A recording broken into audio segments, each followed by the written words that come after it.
আমাবস্যার রাত, বর্দানবাড়ির মাঠের পাশের জঙ্গলে বয়ে চলেছে ঈশানী নদী।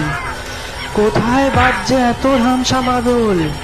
হ্যাঁ ঠিক, পুজো হচ্ছে ডাকাত কালীর। এখনই হবে নরবলি। না না না, জয় মা! হয়ে গেল নরবলি।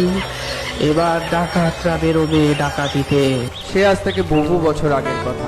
বর্তমানের অট্টভাস সতীপীঠের কাছে থাকা রটন্তিকালী মন্দিরের পাশের ডাকাত দলের এটাই ছিল নিয়মিত প্রথা, এবং এলাকার সাধারণ মানুষ রাত হলে বাচ্চাদেরকে ঘরেই রাখত, পাছে তাদের বলি দিয়ে দেয় ডাকাতরা। এরপর বেশ কিছু বছর কেটে যায়, ওই স্থান জঙ্গলময় হয়ে ওঠে। একদিন একদল কৃষক চাষ করতে গিয়ে এক সাধু বাবাকে ধ্যানমগ্ন অবস্থায় দেখতে পান। সাধু বাবা কোথা থেকে এসেছিলেন কিচ্ছু জানা যায়নি। সাধু বাবা সবাইকে জানায় যে তিনি যজ্ঞে বসবেন, বেশ কিছুদিন যেন তাকে কোনো রকম বিরক্ত না করা হয়। তারপর সাধু বাবা এখানে পঞ্চমন্ডির আসন তৈরি করে যজ্ঞ করেন। সেই যজ্ঞ শেষে সেখানে আবির্ভূত হন স্বয়ং মা কালী। তিনি বলেন এটি একটি শক্তিপীঠ, এখানে দেবীর অধর বা নিচের ঠোঁট পতিত হয়েছে এবং পূর্বে বলি হওয়া বাচ্চাদেরও ফিরিয়ে দেয়। যজ্ঞ শেষে সেই সাধু বাবা যজ্ঞ স্থানে একটি ত্রিশূল পুঁতে দিয়ে অদৃশ্য হয়ে যান। চলে যাওয়ার আগে জানিয়ে দেন যে এটি একটি সতীপীঠ। তারপরেই তৈরি হয় অট্টভাস সতীপীঠের মন্দির।